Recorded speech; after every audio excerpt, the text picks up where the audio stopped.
مکہ مکرمہ فتح ہوا اور ہمارے آقا صلی اللہ علیہ وسلم فاتح بن کر مکہ مکرمہ میں جلوہ گر ہوئے۔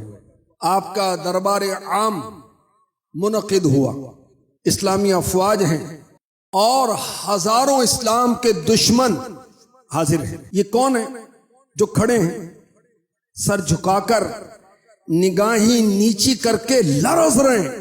یہ وہ ظالم اور جفاکار ہیں جنہوں نے میرے نبی کے راستے میں کانٹے بچھائے تھے۔ یہ وہ جفاکار تھے جنہوں نے حضور پر پتھروں کی بارش کی تھی۔ یہ وہ ظالم لوگ تھے جنہوں نے بار بار سرکار نامدار پر قاتلانہ حملے کیے تھے، بے رحم اور بے درد۔ انہوں نے حضور کے دندان مبارک کو شہید کیا تھا۔ ان میں وہ لوگ بھی شامل ہیں جو لرز رہے ہیں، سر چکا کے کھڑے، ہمارے لیے فیصلہ کیا ہوگا، کہ جنہوں نے حضور کو گالیاں دی تھی اور مبارک قلب کو زخمی کیا تھا۔ ایسے درندہ صفت جانوروں سے بدتر لوگ بھی شامل ہیں جنہوں نے حضور کے مبارک گلے میں چادر کا پھندا ڈال کر گلے مبارک کو گھونٹا تھا۔ ان میں وہ لوگ بھی ہیں کہ جنہیں حضور کے ہجرت کرنے کے بعد بھی سکون نہیں ملا، ان کو چین نہیں ملا۔ انہوں نے سینکڑوں کلومیٹر کا فاصلہ طے کر کے حضور پر مدینہ پاک میں حملے کیے۔ ان میں وہ لوگ بھی شامل ہیں جنہوں نے حضور کے پیارے چچا جان حضرت سیدنا حمزہ کو قتل کیا تھا۔ حضور کے پیارے چچا جان کی مبارک ناک، کان اور آنکھیں پھوڑی تھی، جگر کو چبانے کی کوشش کی۔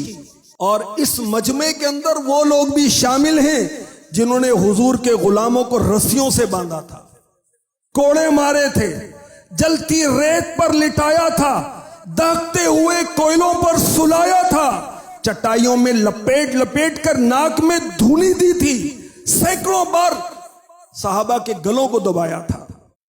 یہ سب مجرم کے طور پر کھڑے اور لرز رہے ہیں کہ ہمارے لیے کیا فیصلہ ہوتا ہے، اور سوچ رہے ہیں کہ شاید آج ہماری لاشوں کو کتے کھائیں گے۔ 10-12 ہزار یہ انصار اور مہاجرین صحابہ کرام، ان کی غضبناک اور جلال بھری فوجیں ہماری نسلوں کو ختم کر دیں گی۔ ان کے سینوں میں خوف و ہراس ہے، ڈر رہے ہیں، بدن کی بوٹی بوٹی پھڑک رہی ہے، دل دھڑک رہے ہیں، کلیجے منہ کو آ رہے ہیں، اور مایوسی اور نا امیدی کی خطرناک فضا میں ایک دم میرے نبی کی نگاہ رحمت ان کی طرف متوجہ ہوتی ہے۔ تم کو کچھ معلوم ہے آج میں تم سے کیا معاملہ کرنے والا ہوں؟ دہشت انگیز خوفناک سوال سے ان کے حواس اڑ گئے۔ سب ایک زبان ہو کر کہتے ہیں آپ تو بڑے کرم والے ہیں۔ للچائی ہوئی نظریں حضور کے چہرے کو دیکھ رہی ہیں، سب کے کان حضور کے فرمان سننے کے منتظر ہیں کہ کیا فیصلہ ہوتا ہے۔ اور میرے نبی کریمانہ لہجے میں فرماتے ہیں لا تصریب علیکم اليوم فاذهبوا انتم الطلقاء، آج تم پر کوئی الزام نہیں، جاؤ تم سب آزاد ہو۔ یہ سن کر سب رونے لگے، اور میرے نبی نے جو عام معافی عطا کی تو کیا نتیجہ نکلا؟ زبانوں پر بے ساختہ جاری ہو گیا لا الہ الا اللہ محمد الرسول اللہ صلی اللہ تعالی علیہ وسلم۔